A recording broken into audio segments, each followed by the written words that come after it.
Dans le monde évangélique, il y a beaucoup de prières et de discussions à propos du renouveau. C'est peut-être une autre manière d'exprimer qu'il y a ce besoin d'une intervention du Seigneur pour faire une chose nouvelle. D'autres l'exprimeront certainement différemment, mais c'est parmi les chrétiens et partout où ils sont que le Seigneur doit faire une nouvelle chose et que le Seigneur veut un nouveau départ. Nous avons besoin d'être intelligents et de comprendre de quoi il est question. Le Seigneur a ses manières de faire et ses moyens pour agir et nous devons les connaître si nous voulons être en harmonie avec le Seigneur dans tout mouvement qu'il se propose de réaliser. Quand Dieu intervient pour aller plus loin dans le sens de son divin dessein, il fait précéder ce mouvement en introduisant premièrement un instrument. Et par cet instrument, il donne à son peuple une nouvelle compréhension de sa gloire. C'est une déclaration qui demandera à être vérifiée et confirmée. Mais la finalité de Dieu en toute chose, c'est la gloire. Ne faites pas d'erreur dans ce domaine. Si vous voulez savoir en chaque chose ce que Dieu recherche et vers quoi il tend, et cela englobe d'innombrables détails dans tous les domaines, que ce soit dans la vie personnelle, la vie corporative et même par rapport aux nations qui nous entourent. La réponse, c'est que la finalité de ce que Dieu veut, c'est la gloire. Ceci étant, il doit être clair qu'il établit toujours ce principe au début de chaque nouveau mouvement. Il établit comme ce qui gouvernera la mesure ou le mouvement de ce qu'il entreprendra. Tout va être gouverné par cette finalité et conduira chaque nouveau commencement. Cela peut paraître un petit peu difficile à saisir pour l'instant, mais je vais prendre un exemple pour l'illustrer. Nous serons toujours d'accord pour dire que lorsque Dieu appela Abraham pour qu'il sorte d'Our en Chaldée et qu'il le sépara pour qu'il soit en lui, c'était un mouvement de Dieu. Il n'y a aucun doute à ce sujet. Ce fut une intrusion nette et définie de la part de Dieu dans l'histoire de l'humanité. Un pas de plus dans le sens du programme divin. Étienne nous dit que le Dieu de gloire apparut à notre père Abraham lorsqu'il était en Mésopotamie, acte 7.2. Pourquoi le Dieu de gloire? Le terme vers lequel Dieu se dirigeait, c'était la gloire.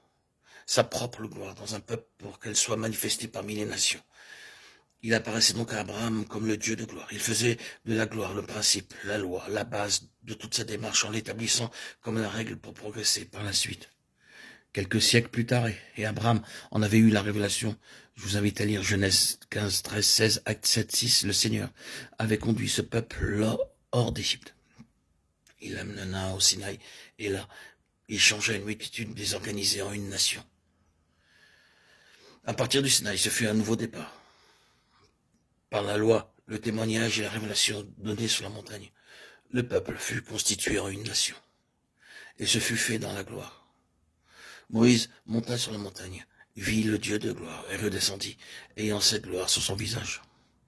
De nouveau, Dieu avait mis ce principe en évidence lors de cette nouvelle initiative. Il se mouvait sur le chemin de la gloire. Une nouvelle mesure du plan divin fut atteinte à l'époque de David et de Salomon. La gloire liée au temple était certainement dans sa représentation le développement de la pensée divine. C'était la gloire qui était en vue. Les sacrificateurs ne purent pas y rester pour faire le service à cause de la nuée, car la gloire de l'Éternel remplissait la maison de l'Éternel. 1 Roi 8, 11. Ce fut un temps glorieux. Ce fut un lieu glorieux. C'est seulement pour illustrer et bien garder présent à l'esprit le principe de la gloire, car Dieu agit sans cesse avec cette pensée qui gouverne. Il nous est dit que le jour vint où la gloire s'en alla de Jérusalem. Nous savons pourquoi. Cela nous conduit vers les prophètes de la restauration, et en particulier vers Ézéchiel le prophète. Au début de ces prophéties, en ce jour où la gloire fut ôtée du milieu du peuple du Seigneur, et qu'elle disparut de Jérusalem, 9.3, 11.23, le Seigneur de gloire apparut à Ézéchiel, comme l'aspect, la ressemblance de la gloire de l'Éternel, Ézéchiel 1.28. N'est-ce pas impressionnant que ce soit présenté au commencement des prophéties? Désormais, tout ce qui suivra sera la manifestation de cette loi de la gloire. Dieu est préoccupé par une seule chose, et dans ces diverses situations, il montre son désir pour que la gloire puisse être atteinte en finalité.